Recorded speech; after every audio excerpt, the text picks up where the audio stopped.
তো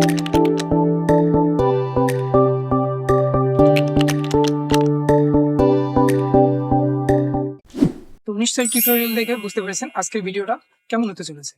তো মাত্র 1 মিনিটে আপনাদের হাতে থাকা এই স্মার্টফোনটি দিয়ে শর্টকাট উপায়ে একটি পাসপোর্ট সাইজের আপনারাও তৈরি করতে পারবেন ঘরে বসে। যেতে হবে না কোথাও, যেতে হবে না স্টুডিওতে। নিজেরাই আপনাদের ট্রিকটা একটু কাজে লাগালেই তৈরি করতে পারবেন পাসপোর্ট পিকচার। কিভাবে তৈরি করবেন চলুন ভিডিও স্ক্রিন শেয়ারের মাধ্যমে বুঝাই দিচ্ছি। ভিডিওটি যারা ইউটিউব থেকে দেখতেছেন অবশ্যই আমার ইউটিউব চ্যানেলটিকে সাবস্ক্রাইব করবেন, এবং যারা ফেসবুক থেকে দেখতেছেন অবশ্যই আমার ফেসবুক পেজটিকে ফলো করে সঙ্গে। অলরাইট, চলে আসলাম আমি আমার ফোনের হোম স্ক্রিনে। তো এরপর কি করতে হবে, আপনাদের ফোনের যে ক্রোম ব্রাউজারটি আছে এটা সিলেক্ট করতে হবে। চলে যাবেন ক্রোম ব্রাউজারে। এখানে গিয়ে আপনি এখানে একটা নতুন ট্যাব নেবেন, এখানে নেবেন।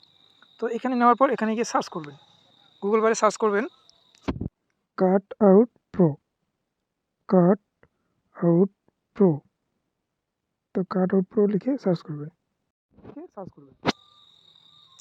এরপর যে প্রথমে যে অপশনটি আসবে এখানে একটা ক্লিক করবেন কাট আউট প্রোর উপর। তো তারপর নেক্সট যে পেজ আসবে, এরকম একটা পেজ আসবে। তো এরপর এখানে আসার পর আপনাদের গুগল দিয়ে এখানে সাইন আপ করতে বলবে। তো আমার করা আছে, তো আপনারাও চাইলে এখানে সাইন আপ করে নেবেন। তো এরপর একটু স্ক্রল করবেন, স্ক্রল করে দেখবেন কোথায় পাসপোর্ট সাইজ লেখা আছে। তো স্ক্রল করতেছি, তো এরকম স্ক্রল করবেন করে পাসপোর্ট সাইজ যে লেখাটি এটা বের করবেন। তো অলরাইট, আমি এসেছি, এই যে দেখা যাচ্ছে এখানে পাসপোর্ট সাইজ, ঠিক আছে, পাসপোর্ট সাইজ ফটোমেক। তো এইটার উপরে ক্লিক করে দিবেন, এই লেখার উপর ক্লিক করবেন, পিকচারের উপর না। তো আমি লেখার উপর ক্লিক করে দিলাম। দেন এখানে এরকম একটা পেজ শো হবে, এখানে আপলোড যে পেজ দেখা যাচ্ছে এই আপলোড পেজের উপর একটা ক্লিক করে দিবেন। তারপর আপনাদের গ্যালারিতে নিয়ে যাবে, এখান থেকে আপনি একটা ছবি সিলেক্ট করে নেবেন। আমি আগে থেকে একটা ছবি তুলেছি, এবং অবশ্যই আপনারা ক্যামেরার সামনে নিয়ে সুন্দর করে একটা ছবি তুলে নেবেন, নিয়ে এরকম ছবিটা এখানে সিলেক্ট করে দেবেন। তো আমি আমার ছবিটা সিলেক্ট করে দিচ্ছি, দেন ডান বাটনে ক্লিক করে দিচ্ছি। এরপর এখানে একটু ওয়েট করবেন।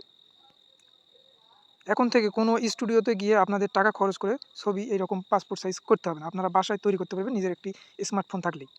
তো এখানে আসার পর ছবিটা অটোমেটিক এখানে ব্যাকগ্রাউন্ড রিমুভ হয়ে যাবে। তো এখানে আপনাকে সব কিছু এবং স্টেপ বাই স্টেপ কাজ করতে হবে।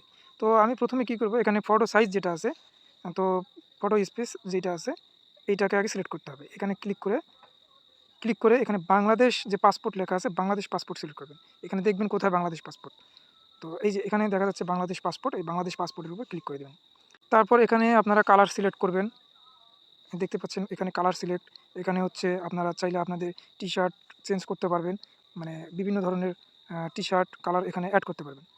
তো প্রথমে আমি কালার চেঞ্জ করে নেব, কালারের উপর ট্যাপ করলাম, এখানে যে ব্যাকগ্রাউন্ডটি প্রয়োজন সেই ব্যাকগ্রাউন্ডটি আপনি দিয়ে দিবেন। দেন হচ্ছে এখানে টি শার্ট চেঞ্জ করার জন্য এখানে ক্লিক করবেন। তারপর আপনাদের কাজ হবে এখান থেকে যে কোনো একটি স্যুট কোট মানে অ্যাডজাস্ট করে নিতে পারবেন। তো আমি চাচ্ছিলাম, তো আমি একটা সিলেক্ট করে দিচ্ছি, আপনারাও ঠিক এভাবেই সিলেক্ট করে দিবেন। ওয়েট, তো আমি এটা সিলেক্ট করে দিলাম।